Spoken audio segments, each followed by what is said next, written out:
여러분 안녕하십니까? EBS 초대석 정관용입니다. 여러분 오칠하면 뭐가 떠오르십니까? 다들 자개장, 보석함 이런 게 떠오르시죠? 그런데요, 그 고구려 고분벽화 또 그 팔만대장경 여기도 오칠이 쓰였답니다. 그만큼 널리 그동안 사용해 왔던 것이죠. 자, 현대 미술에 오칠을 접목해서 전 세계에 이 오칠을 알리고 계신 분이 계셔서 오늘 초대했습니다. 전용복 칠예 작가님 함께 만나 뵙죠. 어서 오십시오, 작가님. 안녕하십니까? 네. 반갑습니다. 네.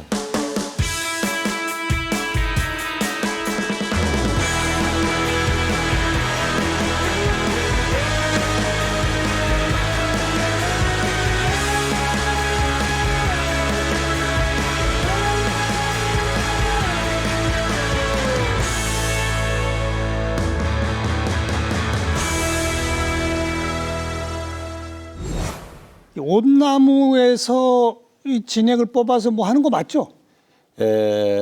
옷이라고 하면요. 뭐 아주 쉬운 말이죠. 온나무에서 뽑아낸 천년 도료.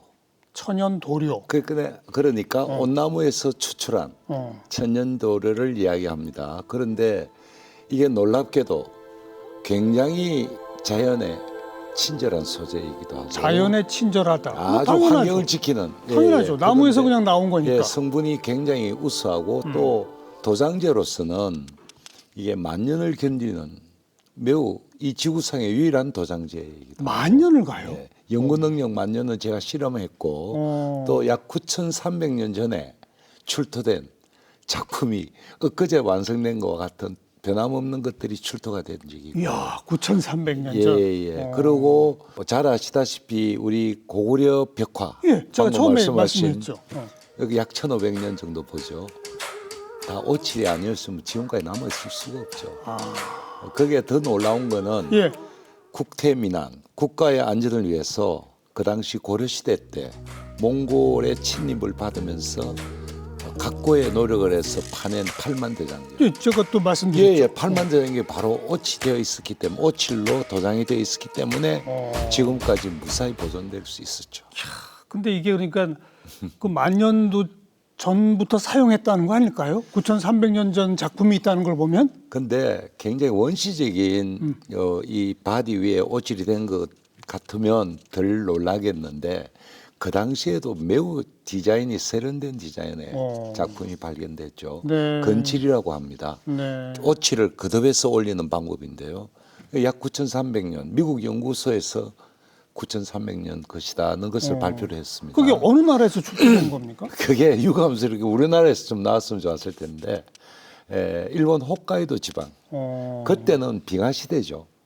그러니까 우리와 한국과 일본이 거의 붙어 있는 시대죠. 네, 그때 네. 발견된 오칠은 네. 고대 오칠이 지금 우리한테 뭐 9,300년 전의 오칠 모습을 보여주고 있었죠. 그럼 그 오래전부터 오칠을 한 거는 뭐 전 세계적으로 보편이에요? 아니면 우리만의 것입니까? 그런데 우선 오칠을 하려면 온나무가 있어야 되잖아요. 그렇죠. 물론이죠. 그러니까 그게 도료로서 옷을 사용할 수 있는 게 중국, 한국, 일본 혹은 동남아시아의 베트남, 태국, 뭐 미얀마 이런 쪽에 있는데 그런데 동남아시아의 오칠들은 약간 저희들 성분하고 다릅니다. 고무질이 좀 많죠. 더운 지역이다 보니. 그래서 뭐 지금 우리가 오칠이다 할 수 있는 그래도 중국과 한국과 일본이라고 네. 말씀을 드릴 수가 있겠습니다. 네. 그 온나무에서 도료를 어떻게 뽑아내요? 이 참 이게 발견된 게 신기하죠. 예. 원래 온나무에서 옷이 나왔으니까 옷이죠. 그런데 살아있는 온나무에는 옷이라고 하는 성분은 한 방울도 없습니다. 그게 무슨 말이에요? 그 희한한 이야기죠. 그럼요. 고무나무는 뭔가요? 떼면 고무액이 나오거든요. 살짝 흠집을 내면 액이 고무가 나옵니다. 나오죠. 근데 온나무는 그게 아니고요. 상처를 받으면 그 상처를 치유하기 위해서 나무가 순간적으로 만들어내는 물질이 옷입니다. 그럼 고무랑 비슷한 거 아니에요? 아니죠. 고무는 안에 있는 성분이 터져 나오는 거고 이 오칠은 성분은 없는데 네. 상처를 받았을 때 순간적으로 자기 몸을 치유하기 위해서 수분과 여러 가지 성분을 함유해서 치료제를 만들어낸 게 오치죠. 새롭게 예, 생성돼요. 그 자리에서 상처가 없으면 생성될 수가 없습니다. 오. 그래서 아마 옛날에 사냥 같은 거 가다가 돌칼 이런 걸 갖고 어떤 나무를 그었다고 생각해 그렇죠, 봅시다. 그렇죠. 그랬더니 근데 거기 뭐가 흐르더라. 갔다 오다 보니까 뭐가 흘러가 까맣게 바짝거리더라고요. 그게 오체 발견이라고 저는 개인적으로 생각을 합니다. 그랬겠죠, 그랬겠죠. 근데 이게 그럼 계속 온나무에 흠집도 내봤겠죠. 예. 그 칠로 만들기 위해서 예. 온나무의 특징과 방법이 이래 경험에 의해서 만들어진 거예요. 20년 정도 된 온나무에서 그해 6월 달부터 채취를 합니다. 그래서 한 40cm 정도의 간격으로 5일에 한 번씩 상처를 줍니다. 그랬을 때 제일 많이 나오더라. 예, 아. 그런 데이터가 마련된 겁니다. 20년 산 온나무. 온나무에서 6월 달에서 10월 달까지 그때까지만. 5일에서 한 번을 20회 그러니까 100일이 걸리죠. 네. 그런데 선생님 양이 얼마나 될 것 같아요? 짐작이 안 갑니다. 지금 이 물컵에 한 3분의 1 정도 100g에서 150g 나옵니다. 100일 동안 온나무 한 그루에서 추출할 수 있는 양이 저 컵의 3분의 1이다. 100일 동안에 귀하네요, 하고 귀해. 그 20년 된 나무는 이제 잘리게 됩니다. 그럼 그러고서 끝이에요? 예. 허. 그 이듬해 예. 그 뿌리에서 또 싹이 올라오죠. 그럼 그 중에서 가장 튼튼한 싹 한 나무를 남겨놓고 베어줍니다. 또 20년 키워야 되잖아요. 예, 원 사이클이 20년. 우리나라 온나무 잘 자라요? 우리나라 원주가 그 온나무 집산지고요. 또 우리나라에는 옥천 네. 쪽에서 온나무가 자라고 있고, 그다음에 현재 가장 역사가 깊은 건 원주에서 나오는 나무들이 많이 있습니다. 아니 그 우리 작가님뿐 아니라 우리나라의 그 오칠 관련된 그 종사하시는 분이 많잖아요. 그분들 쓸만한 충분한 양이 나옵니까? 근데 의외로 유감스럽게 그리 많지를 않습니다. 그리고 우리가 일반적으로 자개가 붙은 것들을 보고 다들 오칠이라고 하는데 예, 그렇지는 예. 않습니다. 지금 이건 100% 오칠로 된 거지만 아 이제 여기 대용 반짝거리는 게 자개가 아니에요? 요 반짝거리는 건 자개고 요게 몸체를 이루고 있는 게 오칠이죠. 그렇죠. 예. 말하자면 오치 기본이고 자개는 장식이죠. 붙이신 거죠. 예, 예. 그래서 지금 이걸 사용한 분들이 우리나라산 오칠만 갖고는 부족합니다. 외국에서 가져오는군요. 연간 약 300kg밖에 나질 않습니다. 그런데 그것도 지금 거의 약재료로 많이 사용하죠. 그럼 한방제. 주로 어느 나라에서 가져와요? 현재로는 가장 많이 생산되는 나라가 중국입니다. 중국이겠다. 연간 약 300톤. 음. 예, 그래서 중국의 오치 만약에 저희들한테 오지 않으면 예. 사실 좀 일하기가 어려운 한국산 오칠만 갖고는 지 혼자 써도 모자랍니다. 그렇군요. 이제 오늘 작가님이 예. 가져오신 게 예, 예. 지금 여기 이게 이 걸쭉한 미숫가루 색깔 비슷한 저는 이 막걸리 색깔이에요. 이 지금 이제 예. 이게 바로 그 온나무에서 갓 추출된 예, 도료의 원 상태입니까? 원액입니다. 막걸리 색깔, 미숫가루 색깔 비슷하게. 그 이 속에는 25% 정도의 수분이 함유되어 있습니다. 예. 그 수분을 열로 이렇게 노출시켜서 저어주면 옛날에는 저희 조상님들 한 8시간 저어줘야 됩니다. 그러면 투명화됩니다. 투명해져요 이게. 예, 예. 투명해진 거 투명이 되니까 칼라칠이 되죠. 그 이게 빨간색 이런 게. 예, 여기는 견명주사라든지 돌가루 이런 것들을 투명칠에 섞으면 파란색이 되고. 그러니까 온나무 도료를 먼저 만들어 놓고 네, 투명화시킨 후에 예. 여러 그 가지 안에 칼라를 넣어서 또 색상을- 갈아주는 거죠. 그러면 어떤 칼라가 됩니다. 어떤 칼라. 빨간색, 노란색, 파란색 다 되죠. 삼원색이 나오면 어떤 칼라 됩니까? 그럼 뭐든지 만들 수 있죠. 그렇죠. 그러니까 말하자면 유럽이나 서양 쪽에서 지금 우리 오칠에 관심이 높은 건 바로 이 점입니다. 그렇죠. 무궁무진한 색깔을 만들어 어떤 칼라도 만들 수 있지만 일반 유화가 표현할 수 없는 영역을 저희들은 이렇게 뭐 영어로 그라데이션이라고 하는데 이런 표현이라든지 옷이니까 되는 표현이 너무 근데 많죠. 또 우리가 옷 하면 떠오르는 게 새카만 색이잖아요. 바로 이거죠. 칠흑같이 어두운 밤의 칠 그거. 예예예. 근데 이 까만색은 어떻게 만들어지는 겁니까? 이거 선생님 여기 가르쳐 드리면 제가 이거 뭐 어떻게 하겠습니까? 그 작가 비밀인데 공개 농담입니다만은 투명칠을 만들 때는 열만 가하면 되고요. 수분을 빼면 되니까. 예, 그 요 까만 칠은 순수 제1철, 녹슬지 않는 색가루, 그다음 못 같은 거. 철 쇠를 성분. 여기 생칠에 넣어 놓으면 화학 변화를 일으켜서 까맣게 됩니다. 그게 흑칠입니다. 칠흑 같은 밤의 칠. 그러니까요. 그리고 좀 재미난 이야기는 우리가 오칠 하잖아요. 예. 옷은 우리말이죠. 칠은 한문입니다. 그 옷과 칠은 동의어입니다. 그렇죠. 같은 말을 우리가 반복으로 쓰고 있는. 그러니까 옷을 바르다 혹은 칠을 바르다라고 해야 되는데 네. 지금 뭐 이미 사전에 옷칠로 이제 정해졌기 때문에 뭐 반복법으로 쓴다고 생각하면 되겠지만 알겠습니다. 사실은 옷과 칠은 동의어입니다. 예.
자, 우리 고구려 고분벽화에도 쓰이고 팔만대장에도 쓰이고 뿐 아니라 우리 뭐 저 어렸을 때는 어느 집이든 자개장 하나씩 있을 정도로 또 뭐 밥상에도 좀 오칠이 많이 되어 있었고 그래서 왠지 오칠하면 전통 공예와 연결시켜서 생각을 하게 되는데 우리 전홍복 작가님께서 1986년에 뭐 전통 공예가 아니고 현대미술 대상전. 한국 현대미술의 대상을 예. 이걸로 타셨단 말이에요. 예. 그거 어떻게 된 일입니까? 근데 저는 서양 미술을 시작을 한 사람인데 이렇게 좋은 컬러를 우리가 오칠로 할 수 있다는 걸 그때 이미 알았죠. 근데 그게 저는 도자기 위에 도자기 위에다가 그때는 와태칠기라고 했습니다만은 사실은 기와화재를 써서 초벌된 도자기 위에 오칠을 의미하지만 저는 도태칠기라고 해서 도자기 위에 오칠을 초벌이 아니라 재벌이 된 도자기 완전히 위에 구워진 도자기 예. 위에 거기에 온갖 컬러로 작품을 표현하는 걸 했죠. 근데 뭐 작품이 그래 좋았는지도 모르겠는데 아니, 대상 타셨으면 심사위원들이 보니까 전혀 못 보던 것이 네, 우리 한국 전통적 기법이 있고 팔만대장경이나 혹은 고구려 벽화 등에도 사용된 재료다는 걸 알았을 때는 약간의 관심을 갖게 됐겠죠. 근데 어쨌든 현대미술화시킨 예. 제 1세대 아니십니까? 뭐 그렇게 말씀을 드려도 무리는 아니지 않나 생각이 게다가 우리 작가님 하면 빼놓을 수 없는 게 일본의 메구로 가져엔. 가조엔 예. 그 센과 치히로의 행방불명의 배경이 되는 예. 그곳이죠. 예. 거기가 어떤 곳입니까? 간단하게 설명드리면 1931년도에 만들어진 일본의 영빈관급 네. 파티가 있는 연회장 혹은 요리 혹은 일본은 호텔보다 여관이 위잖아요. 예. 여관 예. 이런 것들이 총망라된 그렇죠. 도쿄 한복판에 용궁성이라 그랬죠. 뭐 영빈관이니까 3만 평. 국왕이 손님들 맞이할 때 쓰던 쓸 수 있는 그런 그런 곳이죠. 자석이죠. 자, 그런데 그게 1931년도에 그 당시에는 우리가 식민지 시대잖아요. 한국에서 많은 기라성 같은 장인들이 건너갔습니다. 그랬겠죠. 우리 조선 왕조에도 오칠 예술가들이 대단한 분들이 계셨거든요. 그렇겠죠. 그런 분들이 건너갔죠. 그래서 그때 거기에 옷과 나전 혹은 일본식 오칠로 만들어진 것들이 대거 거기에 전시가 되게 됩니다. 뭐 벽면에 뭐 천정에 복도가 350m. 그러니까 천정벽이 전부 오칠로 돼요. 그리고 거기서 사용되는 테이블이나 뭐나도 다 전부 다 했습니다. 그랬겠죠. 근데 이게 1988년도에 다시 재건축을 하게 됩니다. 리뉴얼 오픈을 해야 돼요. 건물 전체를 건물 전체가 철거하게 되는 거죠. 왜요? 그게 도쿄도의 계획에 의해서 그 색강이 흐르고 있는데요. 그 색강이 너무 좁아서 자꾸 비가 오면 범람을 합니다. 아, 그래서 이제 강을 넓히는데 본관이 다 걸리게 되죠. 아이고. 그래서 그때 차제에 새로 재건축하자. 재건축할까 말까 망설이고 있을 때 제 귀에 들어온 겁니다. 네. 그래서 재건축을 할 가능성이 50%, 이제 안 할 게 50%의 기로에 놓여 있을 때 저는 이미 그 준비를 했죠. 아니 그러니까. 근데 거기 이미 벽면이나 천정에 다 장식돼 있던 57 작품들은 그대로 보존돼 있었을 거 아닌가요? 보존을 할지 아니면 그 아예 그 영업장이나 그 연회장이 없어져 버릴지 기로에 있었죠. 그런데 저는 반드시 일본 사람들이 저걸 남길 것이다. 남겨야죠. 근데 거기 현관부터 전부 우리 조선의 장인들 작품이에요. 예. 천마도. 지금 자개 같은 걸 갖고 하나의 칼날을 쓰지 않습니다. 자개만 갖고 말이 막 뛰어나가는 것 같은 이런 것들이 정문에 탁 붙어 있는데 이게 조선의 네. 최고의 장인의 기술이에요. 예. 그래서 그때 이게 만약에 재건축이 된다면 나는 여기 한번 걸어보겠다. 그 오칠 안에 있는 벽이 다 무너지고 아하. 지진으로 해서 그다음에 오칠이 나무 위에 판넬 위에 완성돼 있잖아요. 그 흔들리는데 거기에 금이 가고 비가 오고 습도가 들어가면 습죠. 예. 그러면 오칠과 자개만 칼라만 살아 있는 겁니다. 아. 그 내부는 다 썩어버립니다. 그걸 다시 새 것처럼 만들려는 게 복원이죠. 그렇죠. 네, 그 일을 맡게 된 거죠. 그 일을 내가 하겠어 하고 손드셨어요, 그냥? 아, 제가 손 든다고 시기 주겠습니까? 그러니까. 제가 33살 때 그 소식을 듣고 일단 외국어 대학교 1호 일문학교를 들어갔습니다. 1호부터 해야 되겠다. 그거 가서 1호는 못하고 그 사람들하고 어떻게 브리핑이 됩니까? 동시에 부산에 있는 외국어 대학인데요. 동시에 저는 방학만 되면 들어가서 그걸 복원했을 때를 가정을 해서 연구를 하기 시작한 겁니다. 계속 가서 보신 거네, 현장을. 보기만 해서는 안 되죠. 그걸 다시 재현도 해보고 아. 그걸 뭐 각 장르별로 어떤 게 뭐 다시 복원될지는 모르지만 예. 그 모든 걸 다 하고 나면 뭐 저게 그 안에도 손해 갈 거 없지 않습니까? 그렇죠. 그걸 내 나름대로 선조들이 한 걸 연구한다는 건 매우 즐거운 일이죠. 알겠습니다. 그래서 그렇게 오랫동안 연구한 결과로 프레젠테이션을 하셨더니 일본에서 도와주세요 한 거예요? 하기 전에 네. 일본 사람들 다 불렀답니다. 어. 그 일본에 그 당시에 오칠의 장인들이 한 5만 명이라고 그랬죠. 그런데 이제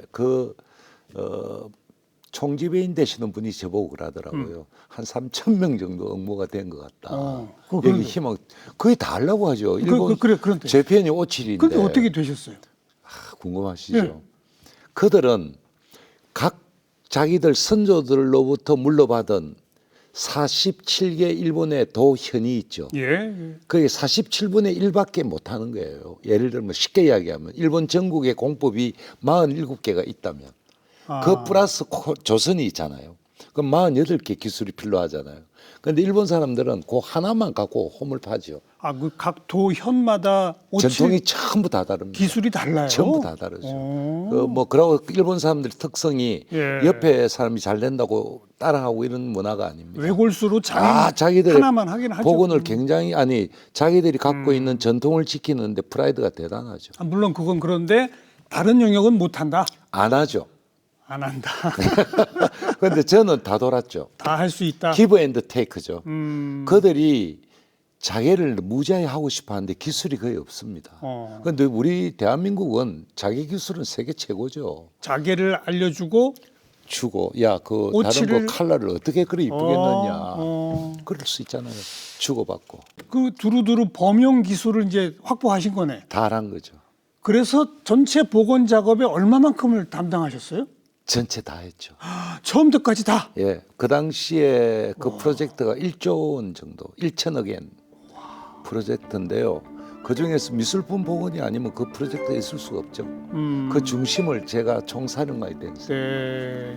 월급을 받거나 예. 뭐 이런 게 아니고 전체 작품 프로젝트 하는데 네. 총괄 다 맡아버린 거죠. 건설 회사는 일본 최대의 가지마 건설. 네. 건축은 일본 최대의 세계 최대죠. 예. 닉겐設計, 일건 건축. 그리고 그다음에 작품은 전용복. 근데 혼자 못 하시잖아요. 예. 그 몇 명이 가서 하셨어요? 전체 간 인원들은 100명이 넘습니다. 전부 다 한국에서 갔습니까? 예, 전부 한국. 그리고 제가 그 당시에 뭐 고집이 좀 있었죠. 우리 선조들이 와서 피땀 흘려서 이걸 만들어냈고 예. 이게 세계적인 장소가 됐다. 예. 그런데 일본이란 그 재팬이 영문 표기로 일본이지만 제이가 소문자로 되면 오칠 이게 명사고요. 동사로는 오칠하다입니다. 재팬이요? 예, 그게 16세기 유럽에서 결정된 거예요. 하하, 저 이것도 처음 알았네. 아, 그렇습니까? 오. 정 선생님도 모르시는 게 있으세요. 예, 재팬이 오칠하다요. 예, 예. 그 사전에 지금이라도 펴보면 바로 재팬은 일본이고 제이가 소문자로 되면 오칠입니다. 근데 일본은 우리한테 배운 거잖아요, 사실. 뭐 전체적인 역사적으로 쭉 뿌리를 보면 일방적으로 우리가 가르쳐 줬다기보다 무난한 게 주고받잖아요. 예, 알겠습니다. 예. 알겠습니다. 그래서 그 제가 가보니까 일본은 너무나 어찌 발달된 나라예요. 국가가 국가예술이니까. 예, 예. 그런데 국가예술의 최고 큰 오칠 프로젝트를 제가 맡았죠. 아무튼 한국 사람들만 다 데려가서 예. 몇 년 걸리셨죠? 예, 3년 정도 꼬박 3년. 걸렸습니다. 그런데 말이 3년이죠. 밤낮 없이 일했으니까 한 10년 이상. 그래서 그러니까 그게 이 사람들이 오칠이 얼마나 걸리는 걸 몰랐던 거예요. 그래서 재오픈을 결정을 해버린 거예요. 1991년 11월 13일로. 딱 3년 뒤로. 예, 제가 1988년도에 했거든요. 예. 그 3년 안에 이거 어떻게든지 해야 될 거 아닙니까? 하지 않으면 전용복한테 맡겨서 실패가 되는 겁니다. 아이고, 안 되죠. 거꾸로 그래서 진짜- 전용복은 한국인이잖아요. 아, 진짜 밤낮 없이 하셨어요?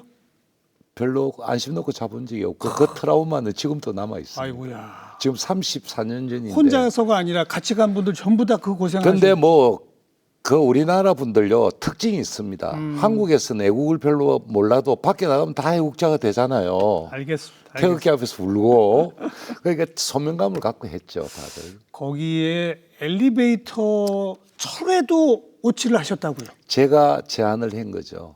그건 엘리베이터를 원래는 없었던 거죠? 없었죠. 세계 최초인데 엘리베이터가 타면 참 어디 눈 두기가 곤란하잖아요. 그러면 어디에 눈을 둬야 될까요? 그럼 그걸 스몰 뮤지엄으로 하자는 발상이었죠. 근데 거기는 목재를 못 쓴다면서요? 지금 우리나라도 마찬가지입니다. 엘리베이터는 목재하면 안 되죠. 큰일 나죠. 방아씨. 그래서 금속 판에다가 오칠을 하는 기법을 만드신 거예요? 제가 방금 전에 도자기 위에 오칠했다는 예. 그 기법하고 똑같은 겁니다. 아. 도자기 안에 오칠이 스며들지 않잖아요.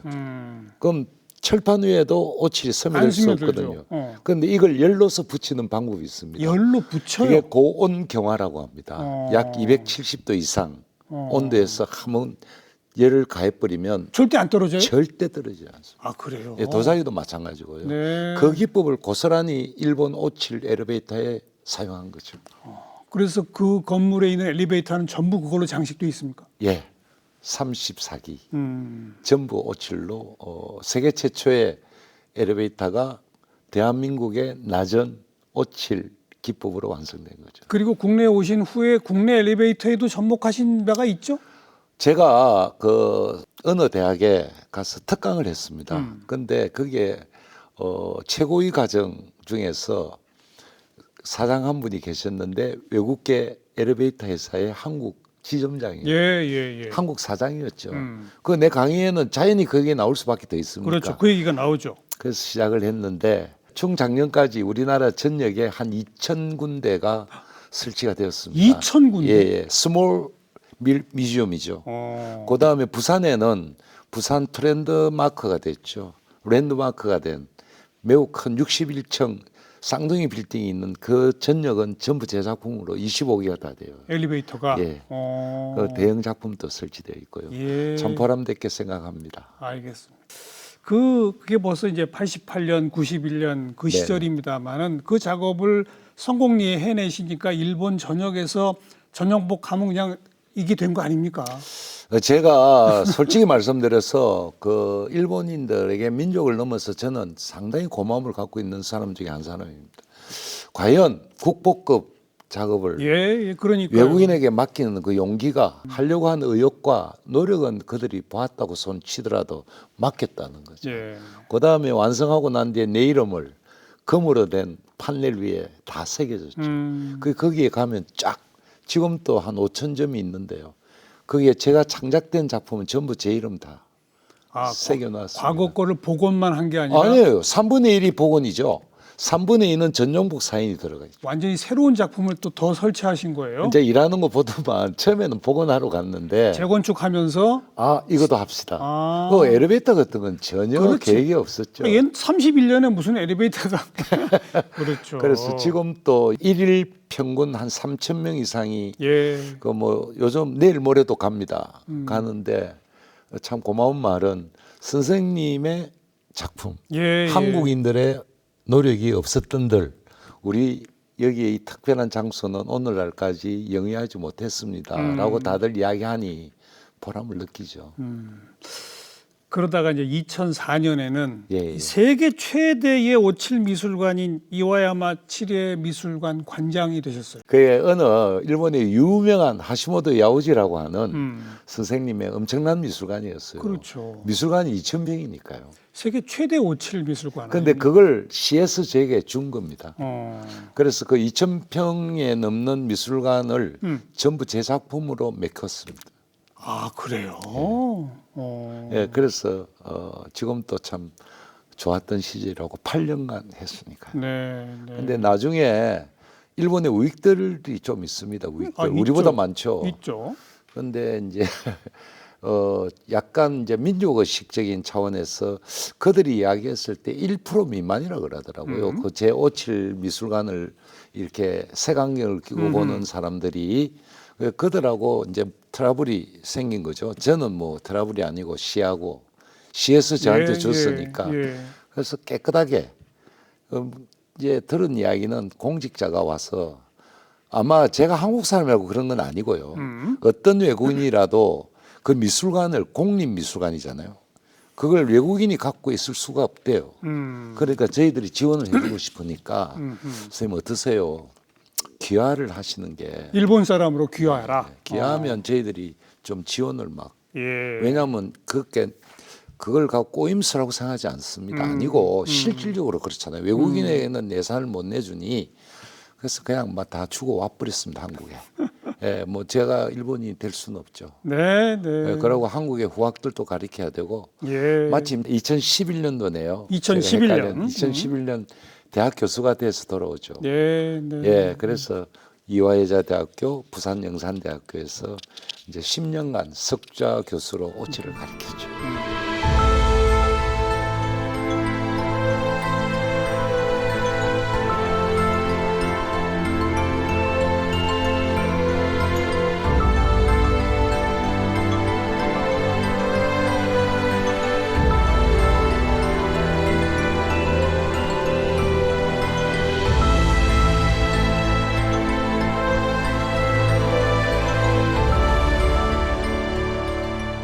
2005년 예. 그 부산 에이펙 정상회담에 예, 예. 걸린 작품이 또 대중들에게 가장 널리 알려진 작품 아닙니까? 네, 뭐 그때 부시 대통령 부인 같은 경우에는 제 작품에 붙어가지고 떨어지질 않더라고요. 예. 참 보람 있었던 전시회였고 그때 부산으로서는 해외 많은 지도자들이 참가한 가장 큰 행사였죠. 그렇죠. 그게 부산시청 미술관을 전체 제 작품으로 했고 그들이 와서 관람하도록 했는데 참 보람 있는 전시였죠. 네. 그리고 국내에서도 이제 교수로 활동하셨고 지금은 미국 대학에서도 강의를 하신다고요? 예, 미국 사람들도 오칠에 관심이 많아요? 그들은 서양 미술에 쓰이는 소재가 25년 정도 이상 못 갑니다. 크랙이 일어나고 떨어지죠. 방리현상. 근데 오칠은 아까 만년 간다 했죠. 예. 관심이 없겠습니까? 예. 그리고 표현 능력이 굉장히 또 다양해요. 자기네들한테는 없던 거니까. 없던 거니까요. 의외로 프로페셔널 작가들이 이걸 많이 배우려고 합니다. 그래서 그들에게 우리도 그분들에게 신세를 많이 진 문화를 갖고 있잖아요. 물론이죠. 우리 좋은 점을 좀 아리키 더 주고 음. 또 가면 아마 제가 더 많이 배울걸요. 그들의 발상, 그 작품 세계 주고받는 거죠. 뭐. 예, 그래서 저는 무기가 예. 우리 한국 전통 오칠이 무기입니다. 그들에게 이걸 좀 사용하는데 까다로운 절차가 있습니다. 습도를 줘야 되고 경화를 시켜야 되고 오칠 색상을 변하지 않도록 하는 특수한 방법 이런 것들만 가리키면 충분하죠. 나머지 활용은 자기들이 자기들 마음대로 해야죠. 예. 또 요 도고르잖아요. 옷독이란 게 있죠. 그죠. 보세요. 이거. 예. 옷이 묻었다면 이렇게 됩니다. 아이고 이렇게. 까맣게들 탔네요. 이게 탄 부분인데 이게 어. 옷 묻은 부분을 그냥 금방 없애면 되는데 모르고 작업하다 보면 놔두다 보면 이래 되는데 이 손톱에도 완전히 그냥 이게 오늘 좀 깨끗하게 하고 싶었는데 잘 안 집니다 이거. 그렇죠. 예, 이거 한번 묻으면 이게 여기 다 자라서 없어질 때까지 없어지질 않습니다. 그래서 접착력이 강력한 거죠. 또 옷의 가장 특징이 아까 친환경적이다, 예. 오래 간다, 예. 또 색깔을 무궁무진하게 낼 수 있다. 예. 또 뭐가 있습니까? 인체에 굉장히 유익하다는 말씀을 안 드렸죠. 인체에 유익해요. 얘가 뭐 이를테면 방충, 방습, 뭐 이런 것들이 있고 또 최근에 저희가 들은 걸로는 오칠로 된 것들이 전자파 흡수체입니다. 옷이. 그런 것도 있어요. 그럼 만약 여기서 전자파가 발생하면 얘가 흡수하면 우리 인간에게는 조금밖에 안 오겠죠. 덜 가겠죠. 뭐 그런 논리입니다. 어. 이걸 갖고 부산해양대학에는 약 20년 연구를 하고 있습니다. 네. 저도 협조를 했고요. 네. 예, 이게 오칠이 전자파 흡수체다는 거죠.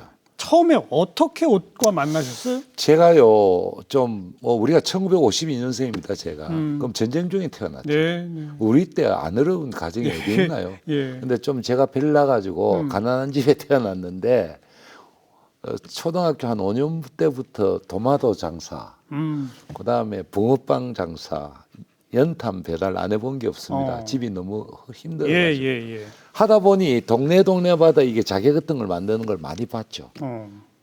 그래서 야, 좀 나면 잘하면 저걸 한번 해볼까 이런 걸 생각하던 차에 성장해서 마침 디자인을 전공을 한 회사에 근무하게 됐고 네. 그 회사에서 실장을 맡으면서 뭘 만들어서 팔던 가구. 가구점. 예, 가구를 만드는 그 기획실로 실장으로서 예. 오래 근무를 했죠. 예. 그러면서 이제 완벽한 오칠을 하게 되면 결국 맥으로 가져온 일을 맡고 붙습니다. 시계도 만드셨다면서? 예, 이게 금태칠기라고 해서 금속이에요. 이게 금속입니다. 이 작품은 요건 나무 위에 된 거고요. 모르겠잖아요. 바탕이 금속이에요? 예, 금속 철판입니다. 시계도 금이죠. 금속이죠. 예. 그래서 제 작품 도쿄에서 하고 있는데 찾아왔더라고요.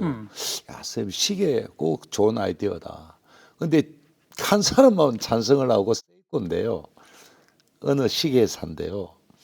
한 사람만 찬성하고 다 반대하는 거예요. 그 한물간 옷을 갖고 뭘 하겠느냐고. 일본도 뭐 한물 갔다고 생각하는 사람이 많아요. 근데 이제 제가 여러 가지 테스트 피스를 만들어 갔죠. 우선 그들이 제일 걱정하는 게 문자판에 오칠을 해가 작품을 했는데 나중에 오칠 떨어지면 어떡합니까?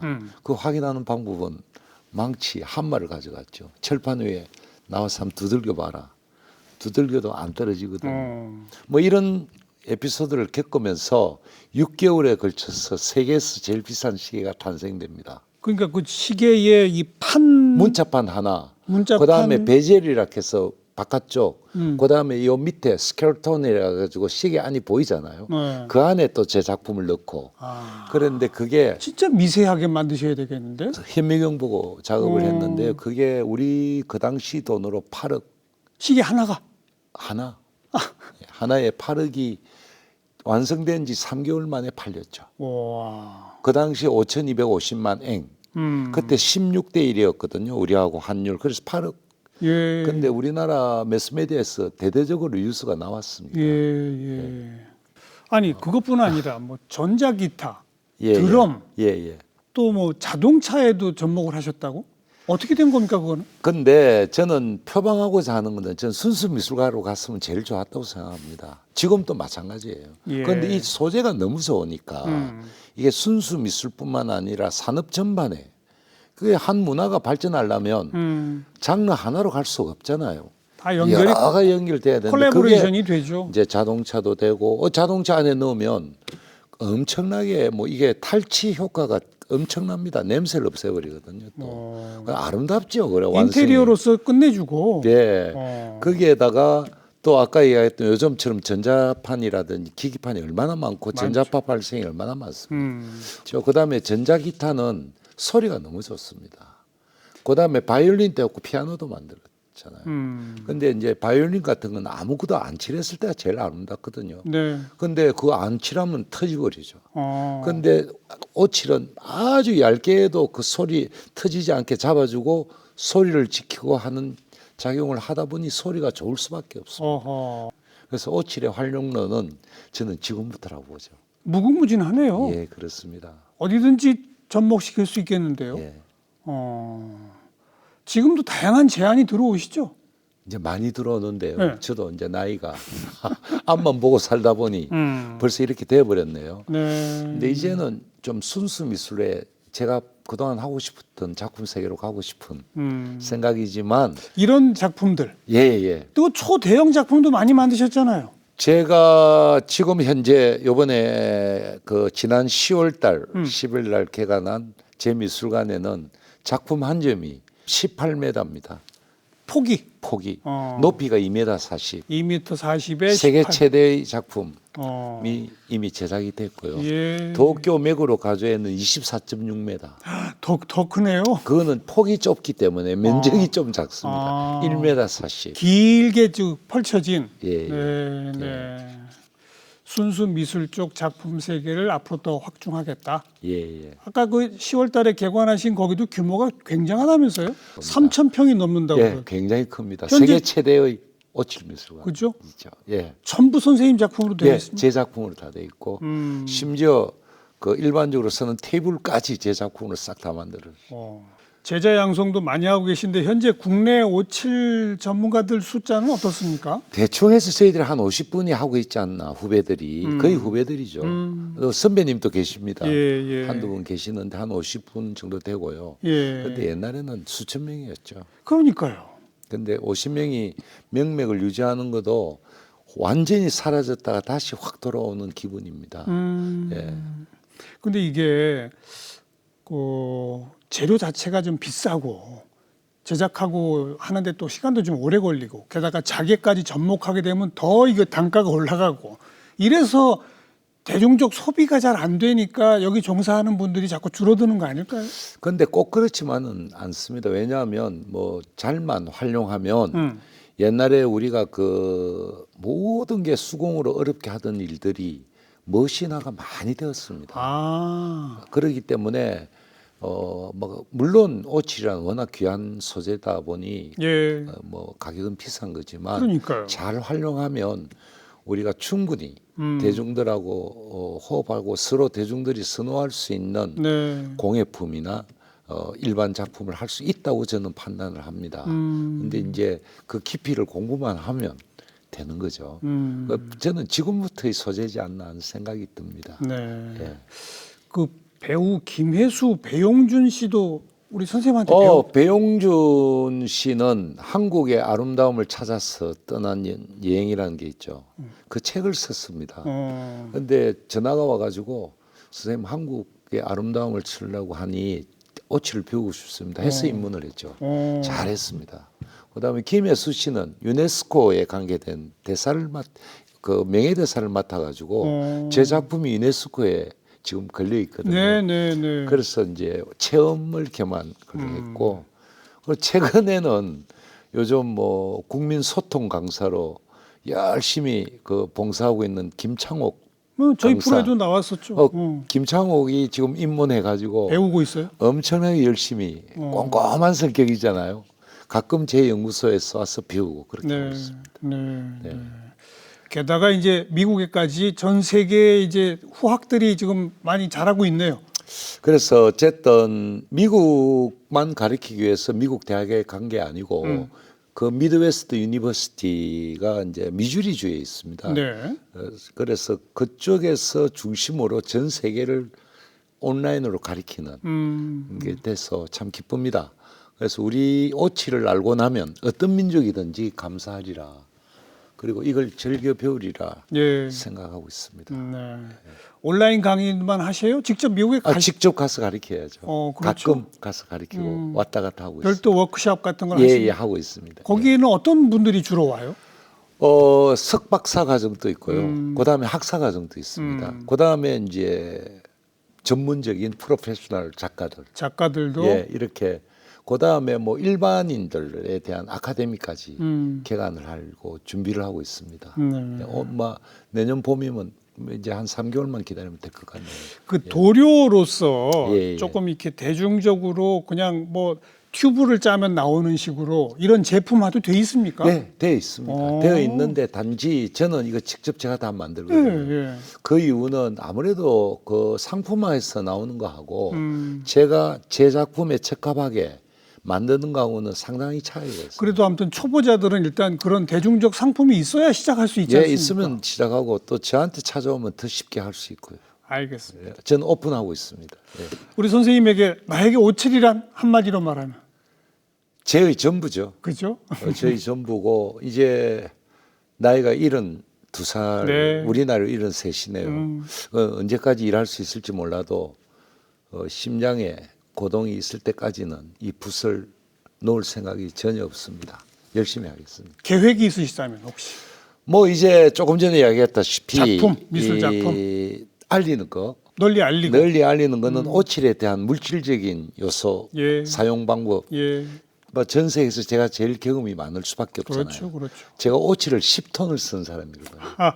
그런데 이제 저 개인적으로도 좀 살고 싶다.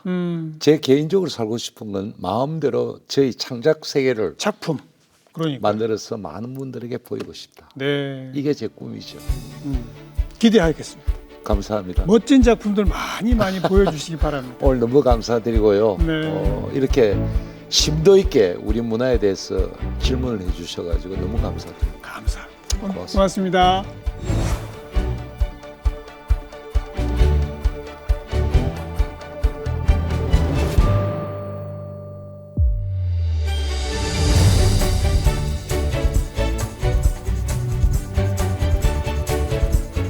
네, 친환경적이고 오래가고 고묘한 빛과 색깔을 만들어내고 게다가 건강에도 좋다는데 안 사용할 이유가 없겠죠. 전 세계적으로 더 널리 오칠이 전파되기를 기대해 보겠습니다. 다음 시간 또 뵙죠. 안녕히 계십시오.